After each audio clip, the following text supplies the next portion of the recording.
তো হ্যালো, আজকে আমি তোমাদের জন্য আবার একটা নতুন ভিডিও নিয়ে চলে এলাম। তো আজকে আমি তোমাদের সাথে একটা পটলের তরকারির ভিডিও শেয়ার করছি। তো এই তরকারিটা সাধারণত সবাই করতে পারে, এটা নতুনত্বের কিছু নেই। আমি করেছিলাম তাই তোমাদের সাথে শেয়ার করছি। এটা সবাই করতে পারে, এটা তো সাধারণ রেসিপি। তাও আমি তোমাদের সাথে শেয়ার করলাম, এটা আলাদা করে কোনো রেসিপি ভিডিও নয়।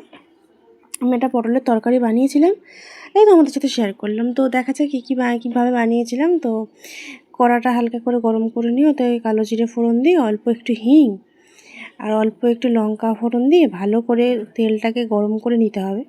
তারপর তেলে অল্প একটু হলুদ দিয়ে তেলে পটলটাকে ছেড়ে দিতে হবে। পটলটাকে হালকা ভেজে নিতে হবে। আমি কিন্তু খুব অল্প তেল দিয়েছি, তোমরা দেখলেই, বেশি তেল কিন্তু দিইনি। তো তারপর হালকা যখন পটলটা ব্রাউনিশ হয়ে আসবে তখন তার উপর আমি আলুটা দিয়ে দেবো। তো তার উপর যখন আলুটা দিয়ে দেবো সেটাকেও সিমে আঁচে আমি হালকা হালকা করে নাড়তে থাকবো। যতক্ষণ না আলু আর পটলটা দুটো সমানভাবে কুক হয়ে যাচ্ছে আমি এটা নাড়বো। আচ্ছা, নাড়া হয়ে যাওয়ার পর এই রান্নায় কিন্তু আমি হিং ব্যবহার করেছি। তোমরা যদি পারো হিং ব্যবহারটা করতে পারো। সবাই তো চচ্চড়িতে হিং দেয় না, বাট আমি প্রেফার করি তাই আমি দিই। আর তারপরে আমি একটু টমেটো দিয়ে দিলাম।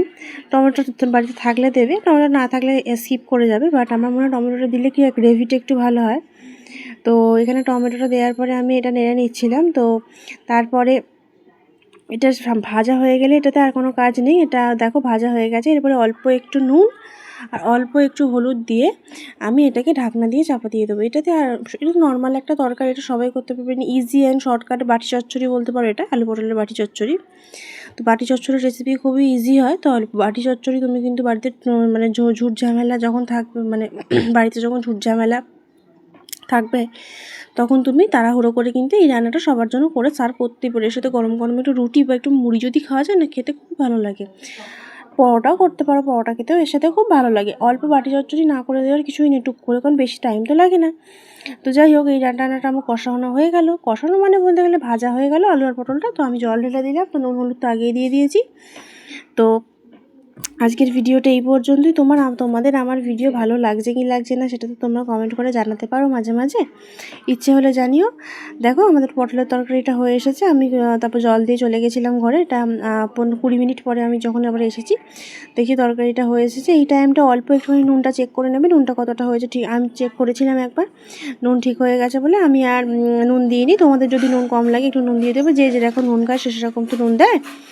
তো এখানে আমার ফোনের ভিডিও আলোটা অফ হয়ে গেছিলো, তাই জন্য আমি আবার জ্বালিয়ে নিলাম। কিছু মাইন্ড করো না।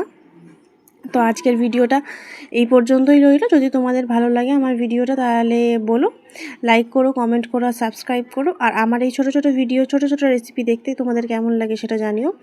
অন্যদিন আমি অন্য অনেক রেসিপি দেখাই, আজকে বাটি চচ্চড়ির রেসিপি দেখালাম। কারণ দেখো ঝুট ঝামেলা ছাড়ার রেসিপিও তো তোমাদের দরকার হতে পারে। এই রেসিপিটা দেখালাম। আর এটা কিন্তু একটু মাখা মাখা করে নামাবে, একদম ঝোল ঝোল নামাবে না, তাহলে খেতে ভালো লাগবে না।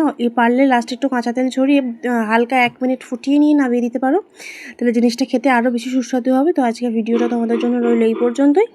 আমার ভিডিওটা যদি তোমাদের ভালো লাগে তাহলে লাইক, কমেন্ট অ্যান্ড সাবস্ক্রাইব করো। আজকের মতন এই ছোট্ট ভিডিওটা তোমাদের টাটা। আবার নেক্সট অন্য কোনো ভিডিওর সাথে আমি আসবো। ওকে, আজকের মতন টাটা।